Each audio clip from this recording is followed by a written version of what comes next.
नमस्कार दोस्तों, स्वागत है आपका मेरे यूट्यूब चैनल में जिसका नाम है learn and grow. I hope आप अच्छे होंगे और अच्छा ही कर रहे होंगे। आज मैं लेके आई हूँ 11th standard chemistry of 11th standard. What type of syllabus it included, including with practicals, and which chapter how much carry with it also going to be discussed with this video.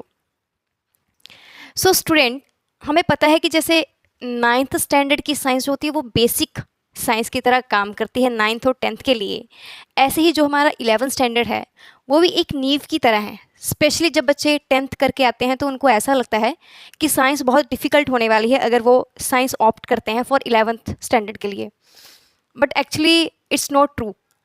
Her subject की अपनी value है, हर subject की अपनी applications हैं जिनके basis के ऊपर हम उनको क्या करते हैं, चूज़ करते हैं।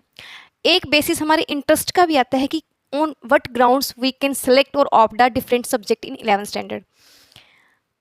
As we are going to start with the syllabus of chemistry in 11th standard, so there are total chapters are of equal to 9 only इसलिए बोला है क्योंकि हम अपने टाइम पे और जो पीछे 3-4 साल तक, जब तक कि सिलेबस चेंज नहीं हुआ था 2-3 साल तक, उससे पहले के जो बच्चे हैं वो कम से कम 14 chapters 13 to 14 chapters 11th standard के अंदर पढ़ के आए हैं। पर क्योंकि सिलेबस रिवाइज्ड हुआ है पिछले 1-2 सालों के अंदर, तो अभी जो यूनिट्स हैं, जो चैप्टर्स हैं, वो 11th स्टैंडर्ड के अंदर सिर्फ और सिर्फ 9 बचे हैं। ये जो 9 चैप्टर हैं हमारे 11th स्टैंडर्ड के अंदर, ये टोटली 70 मार्क्स कैरी करते हैं अपने साथ। हमें पता है कि जब हम 11th के अंदर साइंस सब्जेक्ट लेते हैं, केमिस्ट्री लेते हैं, फिजिक्स लेते हैं, बायो लेते हैं, तो they carry different marks. As we know, जो हमारा मैथ्स है वो क्या है, 100 का होने वाला है। वैसे ही जो हमारी केमिस्ट्री है, बायो है, फिजिक्स है, वो 70 मार्क्स कैरी करती है और 30 मार्क्स जो होते हैं वो हमारे प्रैक्टिकल्स के होते हैं। अभी क्योंकि केमिस्ट्री के अंदर जो है वो सिर्फ 9 चैप्टर्स हैं हमारे 11th स्टैंडर्ड के अंदर, तो आओ पहले देख लेते हैं कि कौन कौन से 9 चैप्टर्स हैं और उनमें कौन कौन से ऐसे मोस्ट इम्पॉर्टेंट टॉपिक हैं जो उनको डिस्क्राइब करते हैं, जो चैप्टर्स को डिस्क्राइब करते हैं।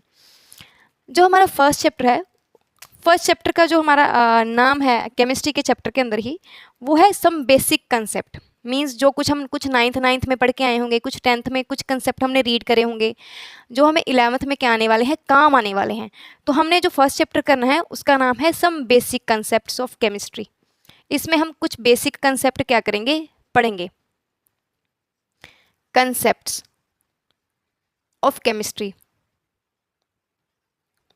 इसके अंदर एप्लीकेशंस हो सकती हैं।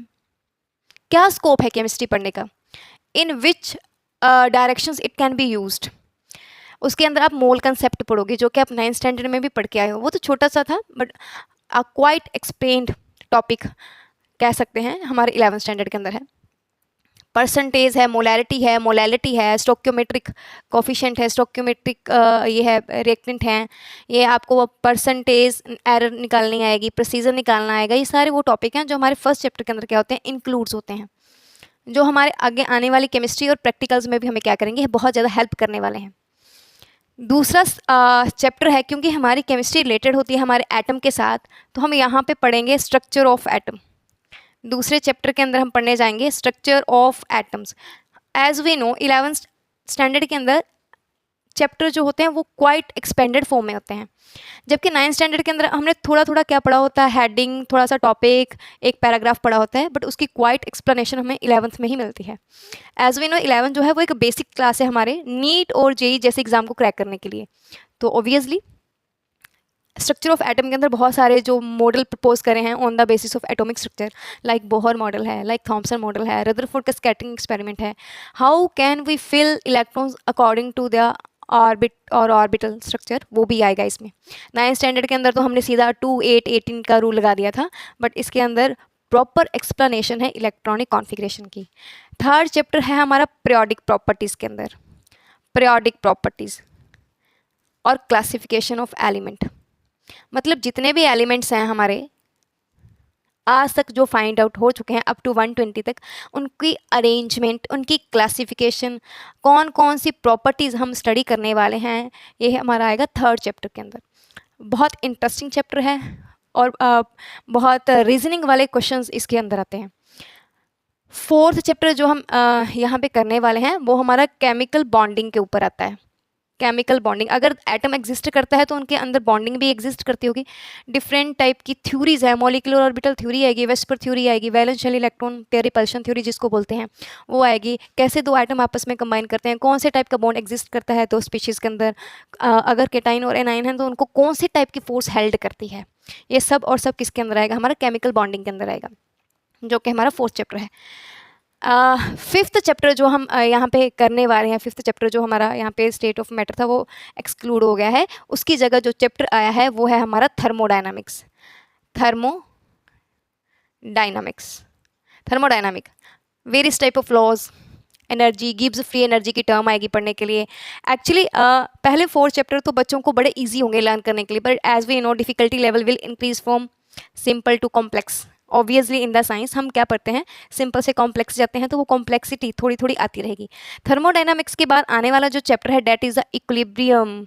इक्विलिब्रियम जो बच्चों के लिए बहुत ज़्यादा उनके हिसाब से डिफ़िकल्ट होने वाला है, क्योंकि इसके अंदर वेरियस टाइप के न्यूमेरिकल्स हैं, आयनिक इक्विलिब्रियम है, पीएच जैसा टॉपिक है, बहुत इंटरेस्टिंग टॉपिक है जो हमारे प्रैक्टिकल के साथ भी क्या है इंटर रिलेटेड हो रहा है। वहाँ पे एसिडिक कंसेप्ट आएगा, बेसिक कंसेप्ट आएगा, on which ground we can differentiated the chemicals on the basis of acid and basis, कौन कौन सी प्रॉपर्टी हैं दोनों के अंदर, ये सब इसके अंदर क्या होगी एक्सप्लेन होगा उसके अंदर।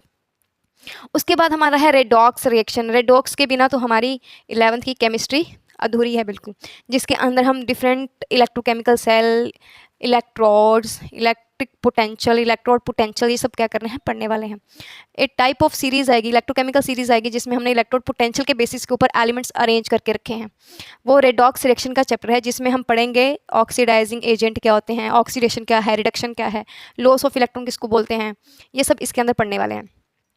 उसके बाद हमारा इंटरेस्टिंग पार्ट स्टार्ट होने वाला है केमिस्ट्री के अंदर, that is organic chemistry. Very interesting part of our chemistry, organic chemistry. इसमें हमारे कुछ बेसिक कंसेप्ट आने वाले हैं, कुछ बेसिक कंसेप्ट आएंगे, कुछ सेपरेटिंग टेक्निक्स आएंगी, सेपरेटिंग टेक्निक्स आएंगी, जैसे क्रोमेटोग्राफी होगी, हमने वो पढ़ा है, फिल्ट्रेशन पढ़ा होगा, उसमें फ्रिक्शनल डिस्टिलेशन पढ़ा होगा, ये सारी की सारी टेक्निक्स भी उसके अंदर बेसिक टेक्निक्स और बेसिक केमिस्ट्री हमारी उसके अंदर आएगी ऑर्गेनिक केमिस्ट्री के अंदर। And the most important that is the hydrocarbon, जिसके अंदर हम एल्केन, एल्कीन, एल्काइन पढ़ने वाले हैं with benzene, even hydrocarbons, the most important topic and the last topic of our chemistry. Total 70 marks cover करता है हमारे ये 9 चैप्टर जो हमारे 11th स्टैंडर्ड के हैं, क्योंकि सिलेबस रिड्यूस्ड हो गया तो थोड़ा बर्डन कम हो गया बच्चों के अंदर, but as these are the very new things to our 11th standard student, so धीरे धीरे चलने से कंप्लीट हो ही जाएगा और अंडरस्टैंडिंग भी बहुत अच्छे से होगी। बाकी 30 मार्क्स का हमारा प्रैक्टिकल होता है। 30 मार्क्स के अंदर भी हमारे 3 प्रैक्टिकल होते हैं। फर्स्ट हमारा वॉल्यूमेट्रिक एनालिसिस होता है, एसिड बेस टाइट्रेशन करनी होती है। सेकंड जो है हमारे सॉल्ट एनालिसिस चलता है, to find out the cation and the anion from the given sample. Third एक प्रैक्टिकल होता है 6 मार्क्स का, that is a content based practical. और बाकी जो हमारा वो वाइवा रहेगा, हमारा प्रोजेक्ट रहता है एक, हमारे जो जर्नल है, जो हम नोटबुक कंप्लीट करते हैं ड्यूरिंग द प्रैक्टिकल, वो चलता है। तो इट इंक्लूड टोटली 30 मार्क्स। सो 70 हमारा चलता है थ्योरी का और 30 हमारा चलता है प्रैक्टिकल का, तो दोनों मिलके 100 मार्क्स क्या कर लेते हैं, कंप्लीट कर लें। So this is the syllabus for 11th standard of chemistry. We will meet in our next video with the first chapter of our chemistry, that is the some basic concept of chemistry of 11th standard. Thank you very much for watching.